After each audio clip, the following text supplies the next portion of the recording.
Being born into a Muslim society and then gradually becoming a critical thinker from childhood is one of the most difficult journeys a person can go through. As you grow up, as you start thinking deeply, questioning things, and trying to understand the world rationally, there comes a point where you realize, at least for yourself, that religions are not divine truths, but human-made belief systems. You begin to see them as illusions we created to answer questions we couldn't explain at the time. On one hand, it feels like a good thing because you're no longer living under illusions, you're no longer lying to yourself.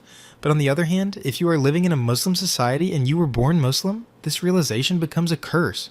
You cannot openly express your thoughts or feelings. You cannot say what you truly believe. You live with a constant fear for your safety, fear for your life. Because you know that if you say these things openly, you might be killed. And this is not just my problem. This is the problem of every person living in a Muslim society who has different views about religion and about the world. Living in a Muslim society with such beliefs feels like being buried alive, like surviving inside a grave. I know religion is a sensitive topic everywhere in the world. Christianity, Hinduism, Judaism, people practice religion everywhere, and people are deeply attached to their beliefs. I understand that. But when I look at other religions and compare them with Islam, I notice something very different.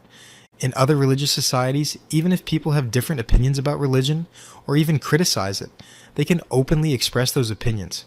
They can debate religious people inside their own societies.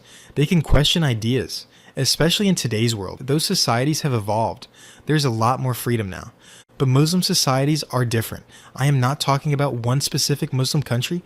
I am talking about Muslim societies in general. In Muslim societies, you do not have this freedom. I don't know why, but there is something in Islam that discourages critical thinking. I know this is a very controversial statement, and I know it can create a lot of backlash, but it is what it is. As a Muslim living in a Muslim society, having different religious views makes survival extremely difficult. People are not willing to listen to you. They are not willing to hear you out. This video exists because I want to share my experience to explain what it feels like to live in a Muslim society as someone who does not believe in religion. When I compare Islam with other religions, I see a certain intensity in Islam. I see something that pushes people, that motivates them, that trains them in a way where questioning becomes dangerous. You are taught that if you think critically, if you question, if you doubt, you will be punished severely. I fully accept that everyone has their own beliefs. I am not mocking anyone's beliefs. But my question is simple. If I listen to your religious beliefs silently, without insulting you, then why is it a problem for you to listen to mine? This is the core issue in Muslim societies, especially in third world Muslim countries. There are certain teachings in Islam that are extremely extreme. Teachings that no other religion promotes in the same way. And when these ideas are deeply planted in a human mind, they force people into conflict. They force people to preach constantly. They force people to fight anyone who holds different beliefs. And if they don't do these things, they start feeling guilty, sinful, and afraid of punishment. For example, the concept of jihad. Religious people believe their religion comes directly from God. So if a person is told that the God who created them wants them to spread religion through weapons and violence, what do you expect that person to do? No other religion gives this kind of teaching the way Islam does. Another example is constant preaching. In Islam, you will always see preaching everywhere. Entire groups are created just for preaching. You will see preaching groups in streets, in neighborhoods, inside countries, and sent abroad. This is specifically funded and organized. You don't see this at the same level in other religions. If you look closely, most of these preaching groups come from poor third world Muslim countries and go to the UK, the USA, and Europe, believing that spreading Islam there is a religious reward. And then, this preaching culture becomes one of the main reasons behind Islamophobia. Take the example of Ramadan. Recently, in New York, prayers were held openly in Times Square. Taraweeh prayers were broadcast live. I am not saying Muslims should not practice their religion. My point is that America is fundamentally a Christian country, and Muslims there are a minority, mostly immigrants. Yet Muslims are the only religious group that feels the need to leave their designated places of worship and publicly display a religious dominance in streets. And if any law or authority tries to regulate this, the first accusation is always Islamophobia. This narrative spreads across Muslim societies, creating the belief that Islam is under attack. But ask yourself this, in Muslim countries, are minorities allowed to come out in large numbers and practice their religion openly in the streets? The answer is no. In third world Muslim countries, minorities often live in terrible conditions. Yet when Muslim minorities are asked to follow rules in Western countries, it suddenly becomes oppression. Muslims are allowed mosques everywhere. They are given full freedom to practice their religion inside those spaces, but when they insist on street-level religious dominance and are stopped, they cry oppression. Living in a Muslim society as a non-believer is a nightmare. You are labeled with one word: kafir.